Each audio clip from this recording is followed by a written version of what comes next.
I married into the Miller family in my sister's place and spent 3 years living her life. I almost died giving birth to a child that was never even mine to begin with. Only after I died did I learn the truth. She was never sick. She had already run off to New York with her lover. I was supposed to die in that cold private hospital room. The monitor went flat, the doctors called it, and that was the end of me. The baby didn't make it. Neither did I. No one cried. No one even cared. But when I opened my eyes again, I was back. 3 years earlier, that same summer. The third year of my marriage into the Miller family. I was sitting in the bedroom of a hilltop mansion in Los Angeles, the entire city glowing beneath the windows. A knock came at the door. The butler reminded me it was time for the evening gala. I stared at my reflection instead, frozen. I had lived this moment before. Back then, I was careful to the point of suffocation. Every breath measured, every gesture controlled. I was terrified that one wrong move would expose me. Because I was never Olivia Miller.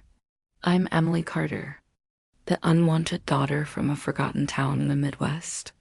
Born from a relationship no one ever acknowledged.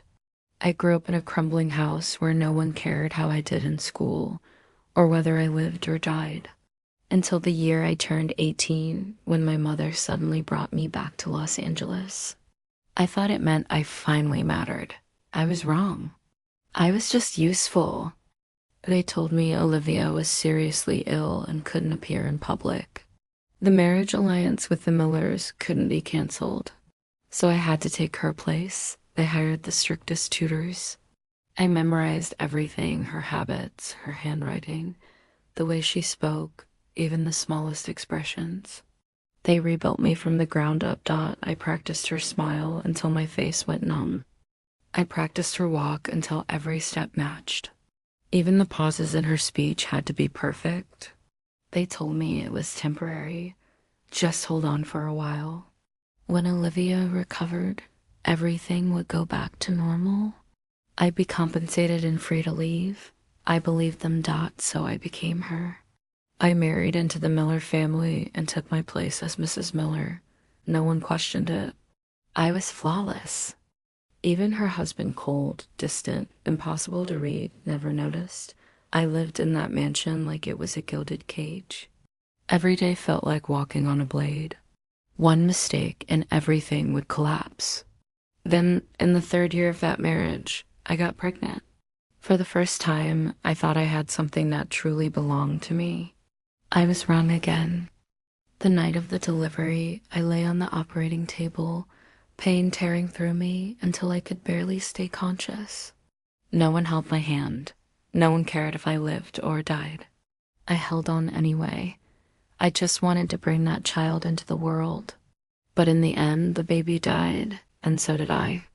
Only after death did everything become clear. The illness was a lie. Olivia had faked her death 3 years earlier and disappeared to New York with her lover. She never planned to come back. And me, I was nothing but a substitute, a shield. I took her place in the marriage, carried her responsibilities, bore her risks, even her death. What's worse, my mother was never forced into any of it. She wasn't threatened. She wasn't powerless. She orchestrated everything. She handed me over willingly to protect her place in that world. I kept their secret. I carried their lies. And after I died, all she said was that I was unlucky. She even complained that I hadn't managed to deliver the baby before dying. That was the moment I understood. I had never been loved, not once. I spent my life trying to earn my father's approval, only to be discarded like trash. When they brought me back, it wasn't out of guilt or love. It was because I was convenient. From beginning to end, I was nothing more than a disposable piece. And I was stupid enough to give them my life, but now I'm back. I look down at my hands. No scars, no weakness. My body is whole again. There's still time. The girl in the mirror is still young. Her eyes haven't been hollowed out by despair. This time, I won't make the same mistakes. There's another knock at the door. The butler urges me again to attend the gala. That night, the night everything began to fall apart in my last life. I stand slowly, smoothing out my dress. A cold smile forms on my lips. If they want to treat me like a pawn, then this time I'll be the one playing the game. I won't die for anyone again, and I won't live for anyone else either.